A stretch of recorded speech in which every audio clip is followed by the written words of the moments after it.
Welcome everybody, wherever you are in the world, to our latest episode of the Coaching Outdoors podcast. And I'm finally outside, which it's the middle of May, and this is my second podcast recorded outside. So I'm loving it. It's summer. It feels like summer. We're having a bit of a mini heat wave. And we have Anna down in Bath, who unfortunately is indoors, although she's been outdoors all day, so that's okay. And I'd like to introduce our guest for today, Dr. Oliver Wirths. Please, can you introduce yourselves to our listeners and our followers and tell them a little bit about where you are right now? Yeah, sure. Thanks for having me here on the podcast. Yeah, I'm Oliver. Um, I'm based here now in Basel, in Switzerland, in the forest. We have a little nice mountain ranch here, and I like coaching in the forest also a lot. I think it gives a lot of that clear air, stillness, and time to connect. Some people even like to connect to the trees, and they give them power and stillness. So I thought for a podcast this year is a very good space to be. And the other part of the question was, I think, who I am, yeah, and how I got into coaching. And yeah, so I'm in my free time, I'm a climber and I'm a paraglider. So I really love the outdoors. I love exploring the mountains in the vertical or also in the air. And yeah, for some years I've pushed also my limits a little bit. Yeah, so I've done some flying through the Alps on like multi-day excursions and so, and maybe we'll go into that a bit later as well. And I really got into coaching because I was working for about 10 years in Lufthansa Group as a strategy executive, and was responsible for maintenance strategy. Also did a PhD in that field. And then I really saw that, you know, if you really want to have a change in business and you want to have an effective business, you got to move the people. And we're always up in our head. There's a lot of thinking going on and a lot of strategy work, but the real change comes with the people. And I think we experienced that very severely when we didn't make any progress with a huge project for multiple years. And then I had a coaching firm come in to help us because I really saw that we were not able to overcome that ourselves. And we went outdoors in nature and we opened the minds, and we really, the people gained clarity on what do they really want, what do they not want. They were able to have these difficult conversations that you're not really having in the office. And when you're just walking up with sneakers and a headlamp in the evening in a little forest, that really makes a difference in attitude and also the safety that you can talk to each other and you're on the same way. And that brought me into coaching. And I was like, wow, this is really what changes, yeah, people's lives, what changes leadership teams, and what just makes companies more effective and more successful and also more fun to be at, right? And then I decided shortly after, wow, I need that. I want to do that too. This is awesome. And that's how I got into it. And thank you for that insight into you and your work. And we've got plenty of time to dive further into the details. I will openly admit that the adventure parts kind of caught my attention. And I did enjoy our little bit of many chats before we went online. For me, it's my mountain home and there's nothing more than being in the mountains. Though for me, I do prefer to have my feet firmly on the ground. So I suspect we will be talking a little bit about paragliding later on. But for now, a question that we start with all our guests is very much taking you back to your earliest memory of being outdoors. So what is your earliest memory of being outdoors and why do you love the outdoors so much? So a bit of a two-parter. But yeah, would love to hear. Yeah. So it is super funny. Like my earliest memory outdoors, I was very young. I think I was around 3 years old, and we're living in eastern Switzerland in a very, very small town called Frunzen. And I was 3 years old, so I was really, really small. And we were living right by the mountainside. We had a little house there, chalet. And there was this little path behind the house that was leading up the mountain to a place called Lück, which is kind of famous. And we used to walk that, and that was our neighbor's cat. And the neighbor's cat was always walking in front of us in the nature on that path, and kind of blocking that path and then stopping us and wanting to play with us. And then it was playing with my grandma's skirt. And she was getting all scared, and we were all laughing. And then we walked by, and the cat was just following us around. And we're always saying, "Oh, the cat is here again. It's blocking the pathway, doesn't let us pass." So I think that's really the earliest memory I have of being outdoors, and that was here in Switzerland. And the second part of the question, yeah, was why do I love it so much? Well, I think we as humans nowadays, we spend 95% of our time in rooms and only 5% outside. And I think we're actually made to be outside. And when you go outside, like, I think no matter what you do, if you just go hiking by yourself, you get this calmness, you get this movement, you don't sit on your chair anymore. You really move your body, and you get so much in tune with that movement. And also your thoughts, they flow very different, and you can access different parts of your consciousness, of your brain, that usually inside you couldn't access, and you can have different thoughts.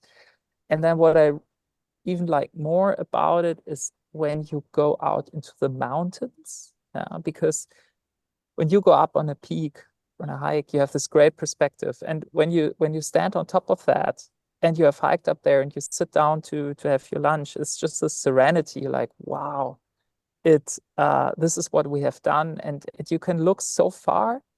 And I think also this gives you a very different perspective on life. Yeah. And maybe we'll go later a little bit into how that helps with coaching. But I think you can already imagine when you sit up there and you look like 10 kilometers in the distance where the sun will go down, then you think about not like, oh, the itty bitty tiny things, but you think like long term, right? And then one more thing, I think also, and this is also a bit already connected to coaching again, but outdoors, the weather is like life. Yeah, sometimes you have storms, sometimes you have sunshine, sometimes you have fog.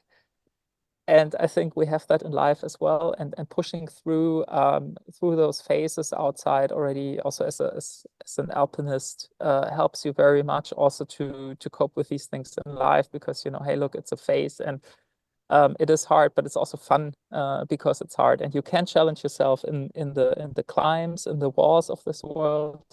You can challenge yourself in the air and push your records, and it's basically the outdoors. It's a huge playground. It's amazing. Oh, I like that. The outdoors is a huge playground. And that's the thing, isn't it? We've talked about this with some of our other guests before, about reintroducing fun and play into our lives as adults, because as children, it's just a natural thing that we do, and we're encouraged to do it. And then at some point in our life, we have to be sensible, and we have to be, sit still, and not move around too much. And actually our body is made to move. So it actually makes it difficult for us to then process things and think. So I know there's a lot of movement now in schools and things like that to get children out and about and doing more forest schools and things like that. And I think you're absolutely right. I don't know if you've come across attention restoration theory, but it's by the Kaplans, and it's been around for a long, long time. But it kind of helps to describe some of what you said. They believe your brain needs to restore itself to be able to process and problem solve and make decisions. And the outdoors provides that environment to be able to restore. And one of the things is being up high, having perspective, and being able to see expanse, and being able to, like exactly as you said, put yourself in perspective. And suddenly you realize, the challenges you're facing in the world, maybe you see the size of the world around you, and just this huge, which you can't do it in four walls in a room, in an office, or wherever. So But yes, we'll definitely come to some of those some nuances around and some hopefully some examples of how the different aspects of whether it's the season or the weather, how they play into some the outdoor coaching you do. Before we do that, though, I'd like to go back a little bit to just discover a little bit more about your background and your journey to being an outdoor coach. You've already given us a flavour of how you've got here, but what would you say your kind of a couple of main career highlights have been that have not just not just become a coach, but then decided to take your coaching outdoors rather than indoors? Yeah. All right. Yeah. So, I mean, I believe you bring, as a coach, you bring in the whole person that you are into the coaching, and not only the coaching skills. So I think it's also kind of important what you do otherwise, right? And yeah, from my career, from my background, I'm an industrial engineer, yeah, and PhD in strategic management. So it's a lot about logic and strategy and making a good plan and being precise. And these things, I think this is kind of what comes from my education, right? And then from the sports, I think I've always been a person that really I've pushed myself a lot beyond my limits and therefore increased my limits and always was seeking the adventure. And I think that has also shaped me and maybe allowed me to leave a corporate world where everything is kind of safe, and you have your job and you have your paycheck and all these things and a certain stability, and leave that and become a coach and go outside. I think that has definitely shaped me to do that step and to maybe have the courage to do that. Yeah. Would you like, is there anything specific you would be interested in? We'll come to the specifics in a minute. Okay. Okay, cool. And the next question, we were starting to get into some of the nitty-gritty of what you do and Yeah. how you've create or taken yourself on that journey and then created the approach to coaching that you have. So I'll hand over to Anna. She's got the next question.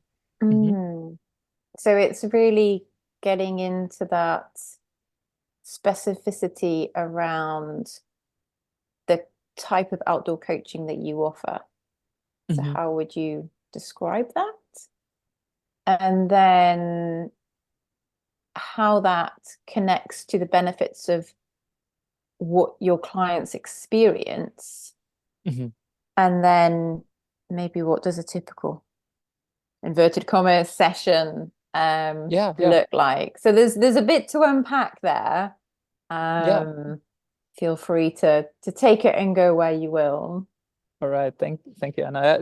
Of course, that's a huge field, but so the typical session is called One Day. Yeah, so the company is also called One Day, and that's what we do. We believe in spending time outdoors, one day, one person, one topic at a time, or a team. Yeah, and also we believe in having extended time together. Yeah, between the person and the coach.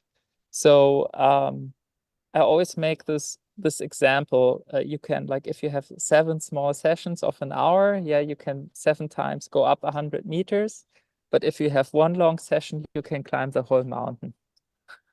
So and I really think this type of transformation, this is what we and what I'm also looking for in my coaching. Yeah, so you don't only speak about behavior and actions, but you speak about attitude, who that person is, beliefs. Yeah, so you really work on the person and not just on what they're doing.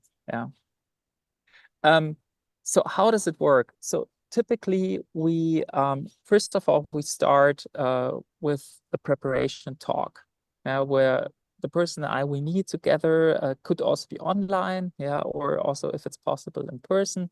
And this is 1 hour or 1.5 where we get really clear on, what are the targets for the coaching. Also, of course, a little bit like, where is the person at right now? What are the logistics?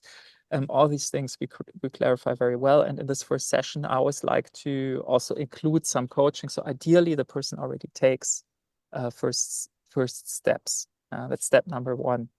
And step number two is there is an invitation. Yeah, so I prepare an invitation and we send that to them with a bit of the description of the situation, but more importantly, 3 good questions that helps them prepare mentally for the day.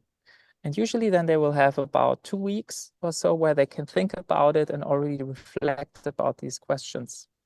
And that already starts the process.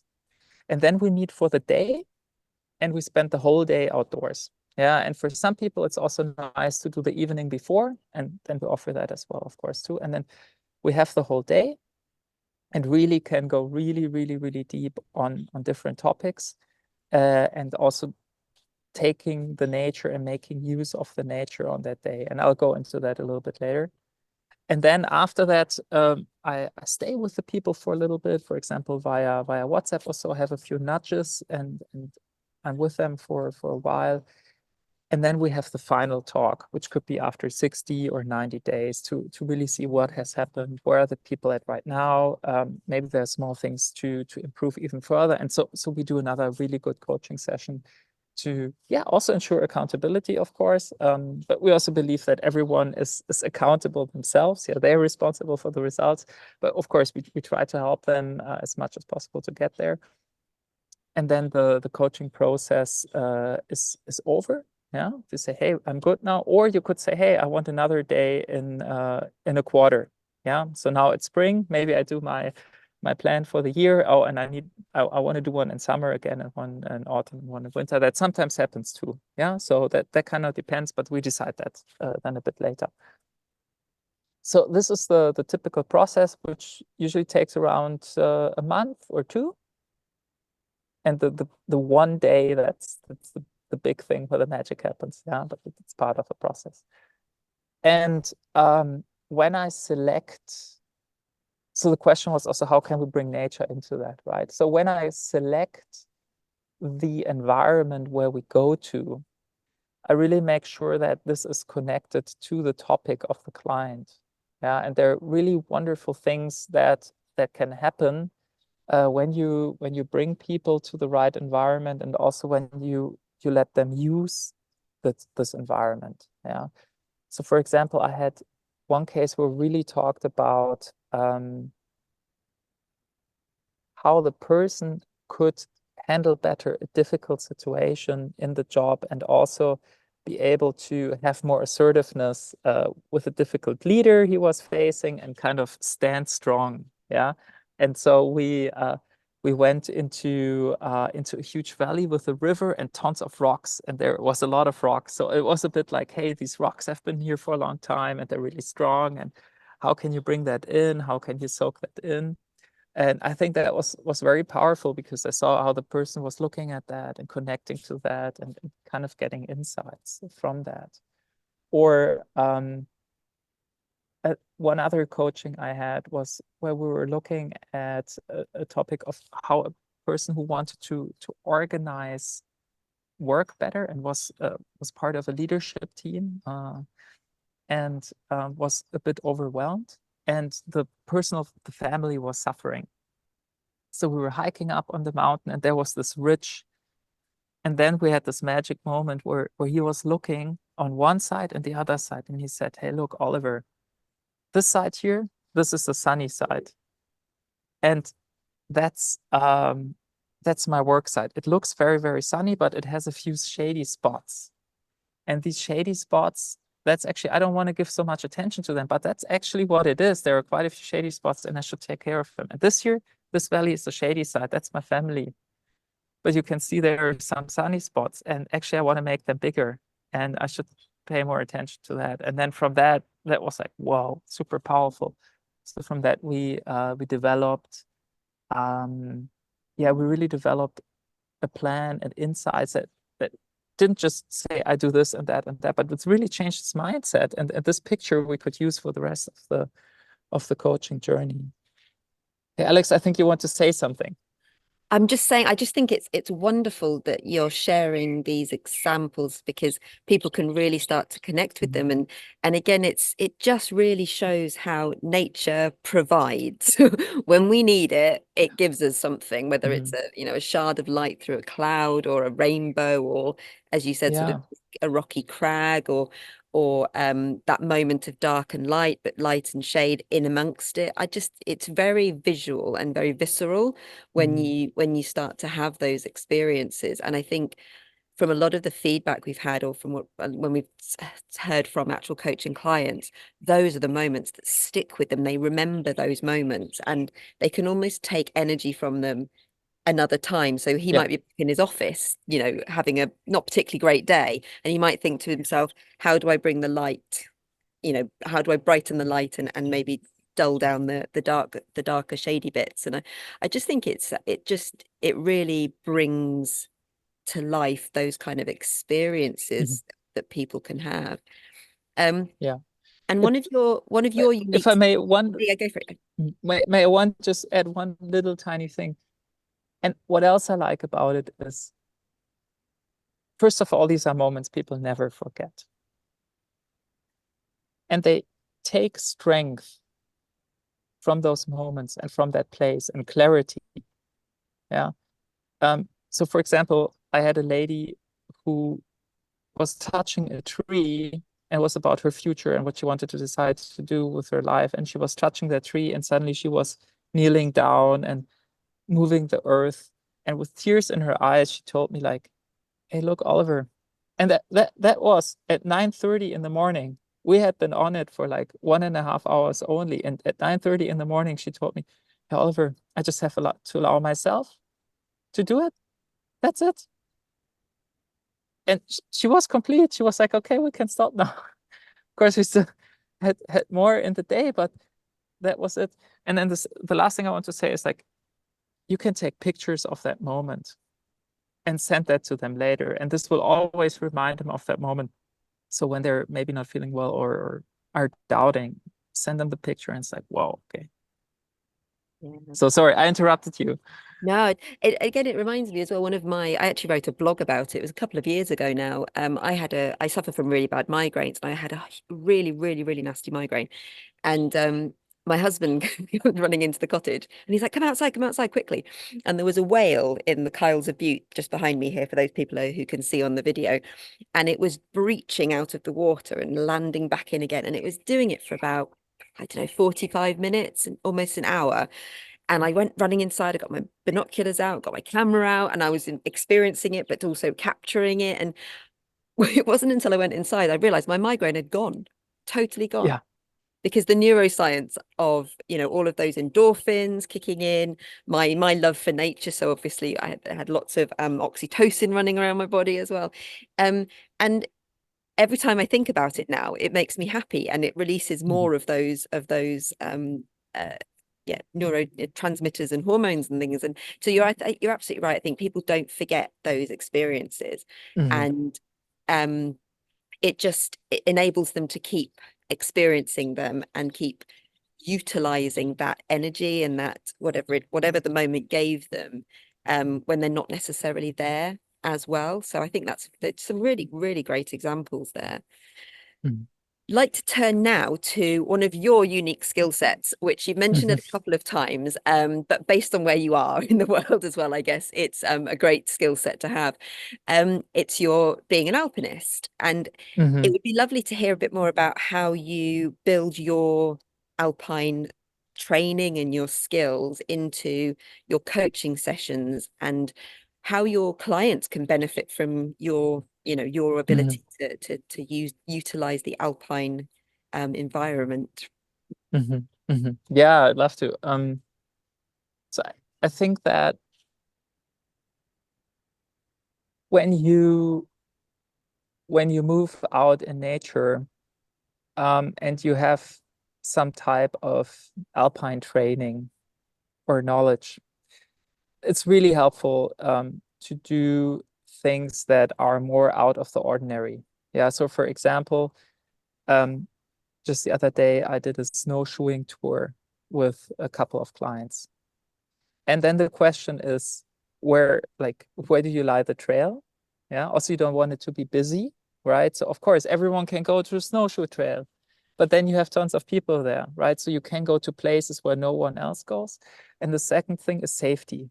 Yeah. If you're out in nature, in the mountain, safety is very important. And of course, for me and us, it's just paramount to keep the client safe. So that's something that allows us to do that.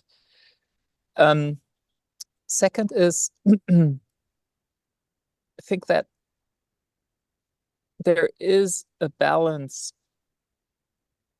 and balance is maybe one aspect, and then the other aspect is it's kind of working together of having good coaching outdoors, but also taking the clients a bit out of comfort zone sometimes, or doing something that these skills allow you, that let them have a bit of an experience, but also, of course, it should have something that brings them further, that has some type of effect, right? If it's just for fun, okay, it's nice, but you can make it in a way that has some effect.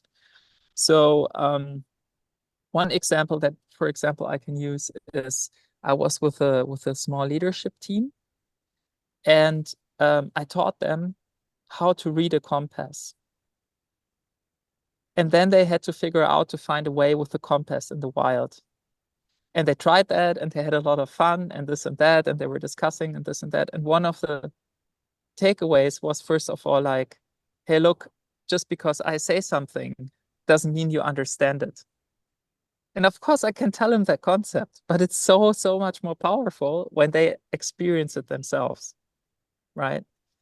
So this is something, of course, maybe you don't have to be an alpinist to read a compass, but it's a certain type of outdoor skill. And then, of course, you can also take people a bit out of the comfort zone. Like if you do via ferratas, which is basically climbing up mountains with steel cables, and you clip in, which is something you can do if you're not a mountain guide. Yeah, because I'm not a certified mountain guide. I cannot, for example, go on glaciers with them on the rope. That's just not allowed. But I can do certain things that are in what is allowed. Or sometimes, well, of course, what I also do, I told you that before, is the paragliding aspect. Yeah, and then what allows us to do is basically to hike up again a mountain where no cable car is at, not a lot of people. It's very more remote. And then instead of hiking down, you fly down. And I mean, that experience by itself, for many of my clients, it's the first time they ever fly. It's great, but also I think it has a coaching aspect. Yeah, depending on their topic, it can be like, hey, sometimes I need to let go of control to try something new. Or, hey, I need to take the first step and trust the process. And then I can do something that I didn't think was possible. Yeah. So a lot of times for leaders, for example, I think that, for example, founders of small companies, they're always in control of everything. But once they grow, they need to give up some of their control. They're still accountable, but hey, they have to trust other people that they're doing a good job. And a lot of leaders have problems doing that at the beginning, right? So that's a good thing. And then, of course, you can also let them steer in the air, so they can steer the paraglider, and then they see, hey, look, actually, that's not so difficult. So I can do things that I wasn't even thinking I would ever be capable to do. So these are just examples of how to use alpinism and nature. And of course, there's a lot more. Sometimes I do cold water immersion with my clients with breathing exercises, or night hikes, or build a fire in the snow. And the other day I had a cheese fondue. I brought a cheese fondue on the mountain, and we made a campfire in the snow, and we had a cheese fondue together, and they loved it. It's a team building exercise in that moment, but it's great. Yeah. Now you're talking my language. Bring on the cheese. And Yeah. just the way that you've really blended your passion for alpinism, for paragliding, how you're bringing that into your coaching work, how you're really creating memorable experiences for your clients, that lived experience will be with them. Yeah. And this is just for, anyone who's listening and watching in, it's that, what is your passion? how can you bring it into your coaching?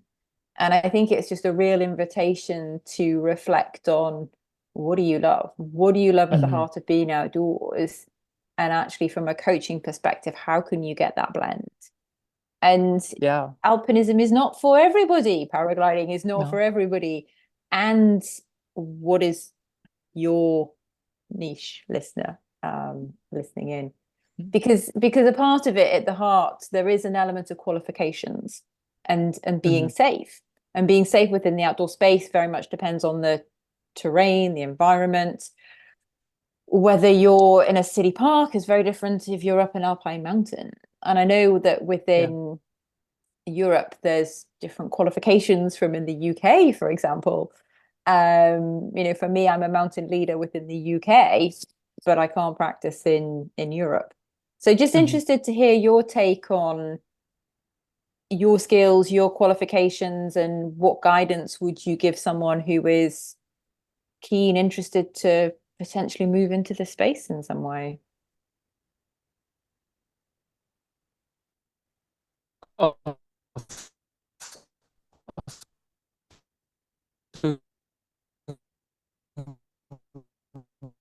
more outdoor coaching advice.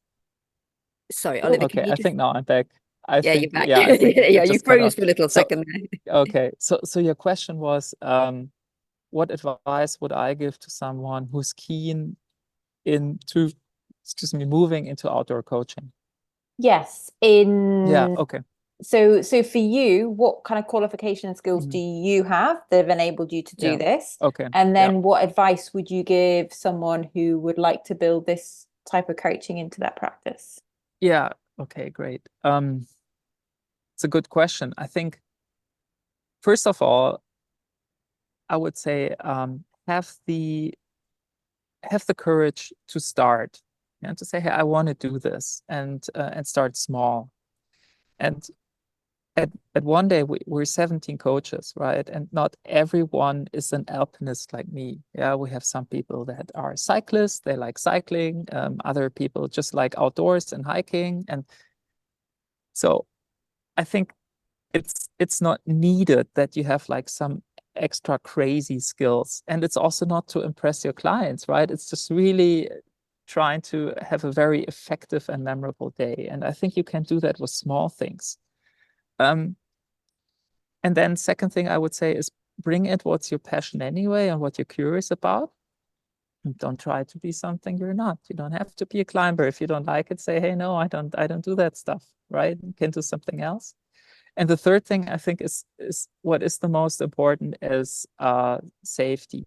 Yeah. So kind of have a like for basic stuff like first aid kit, how to have your safety app, good phone connection, maybe even satellite SOS, first aid course, mountain, some weather skills. Yeah, I think weather skills are super important if you're navigating avalanche terrain. Yeah, of course. Yeah, no avalanche terrain, and rather play it on the safe side. I think that's an important thing. And then from there, I mean, if you're already at that point and you want to take it even one level further, then you probably know where to go anyway, right? So then the next level is either be a mountain guide, or what in my case, what I've chosen was to become a tandem pilot. Yeah, so I can take people on the tandem, on the paraglider. But that's my passion, right? I think for everyone it may be something different. So I think if you start small, if you really look at safety, first aid courses, and so on, if you're not afraid and get the basic weather and mountain skills, and then you're at a good point, and then you can still see where you want to go from there. It's fascinating to me because I love flying, but I've never been on a paraglide, and I've always wanted to, but I've never had an opportunity to. So for Come me, over. I was going to say you might find me like appearing and going, "Oh, can I go?" I'm just thinking about when you're talking about it there. Are you able to provide us with like any examples or specifics of any of your clients who've had a particular moment of clarity or a moment of inspiration because of that paragliding piece? Because to me, I have never come across a paragliding coach before. I don't know if anyone else is out there. If there are more of you, please make yourself known.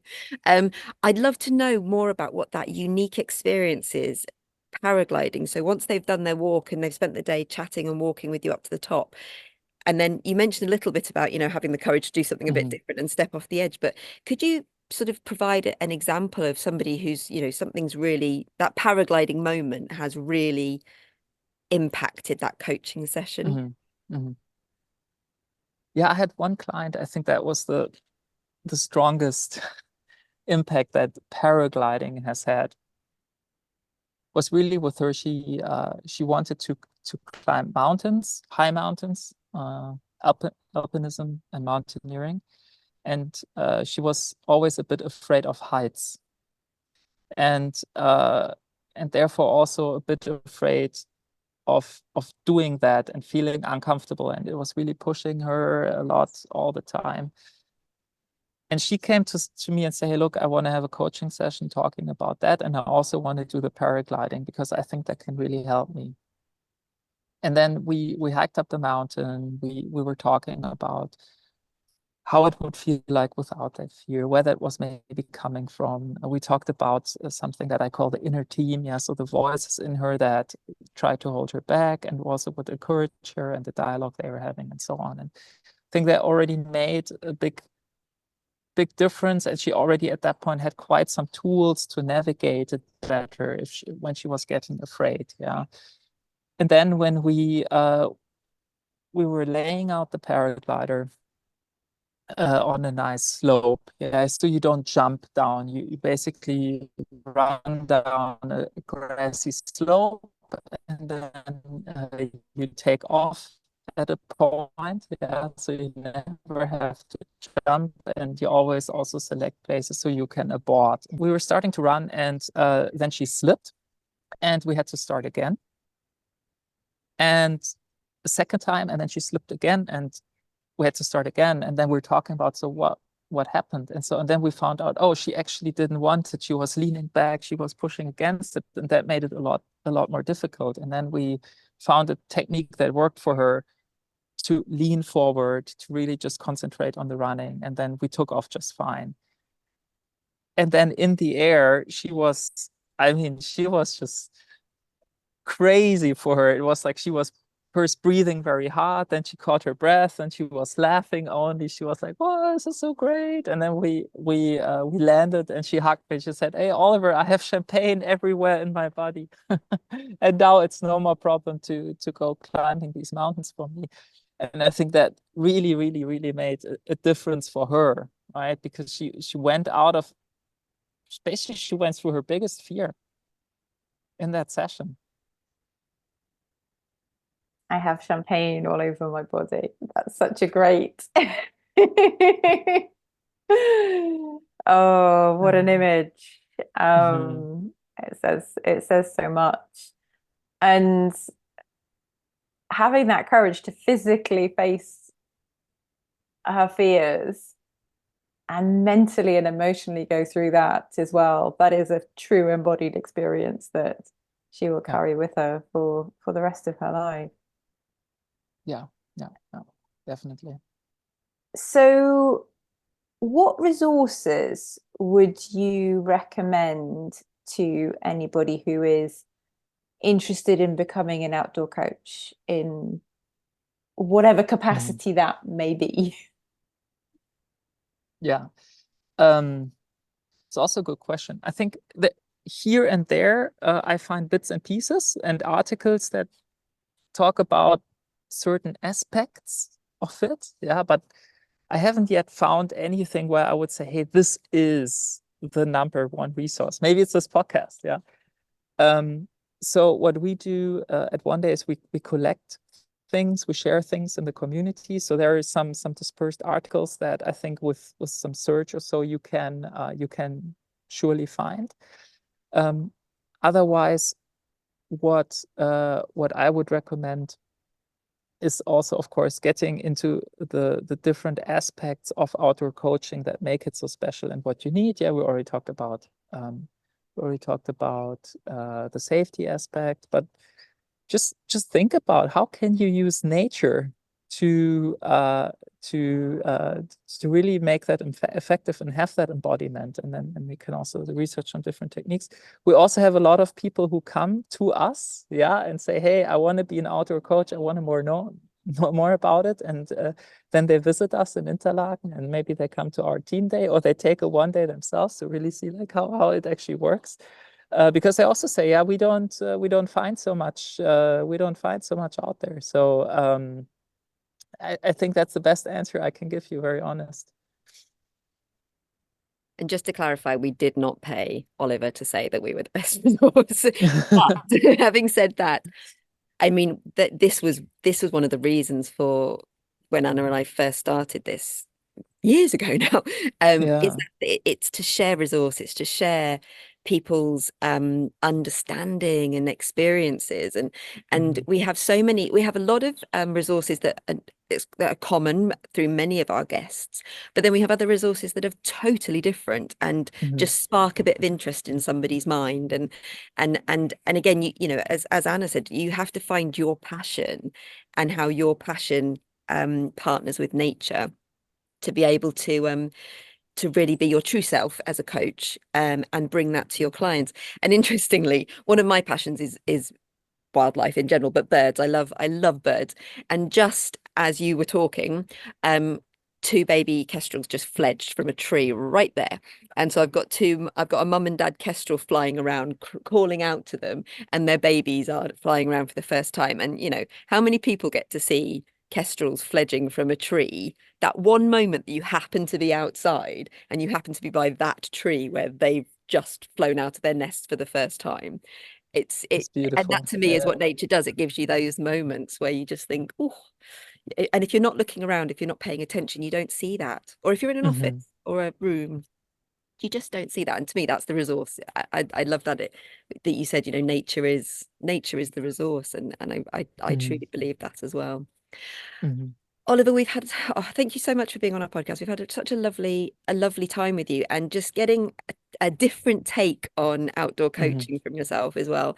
And, you know, we always encourage anybody who is a coach and wants to take their coaching outside, you know, think about your passion and where your love for nature comes from, and how you can, you know, stitch that through your coaching offering. I'm not in any way, shape or form qualified to climb up mountains and things like that. Anna Marie has some qualifications that, you know, take her, as she said, can take her up all sorts of things. So you find your niche and you find where you're comfortable, and I think that's where your clients then, because then they trust you, and it takes that worry away from them about where are we going, what we're doing, is this person going to look after me if something happens. So but so thank you for sharing, you know, those experiences and those stories as well. If our followers and our listeners would like to get in touch or know more about you, where can they find you? Do you have a website? Are you on LinkedIn? What's the sort of best way for people to get to know you?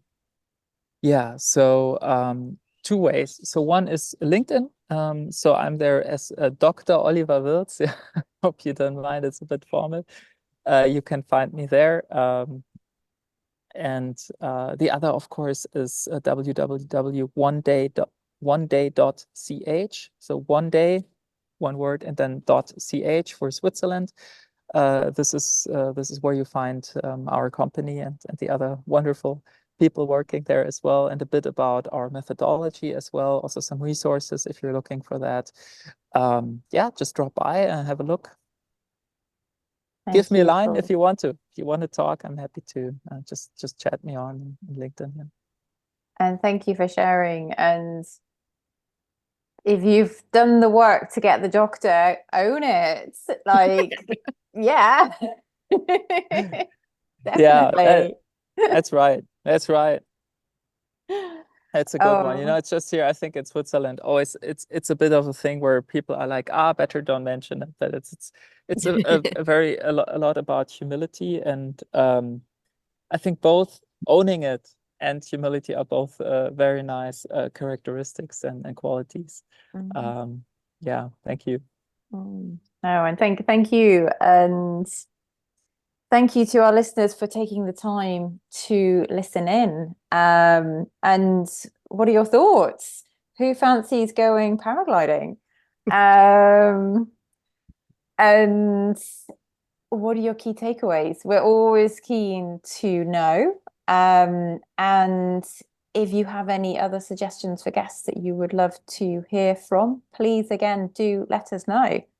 If you are not a part of our LinkedIn community, please do come along and join us. We are growing at an ever increasing rate, which is a real delight to see. And if you are a first-time listener, welcome.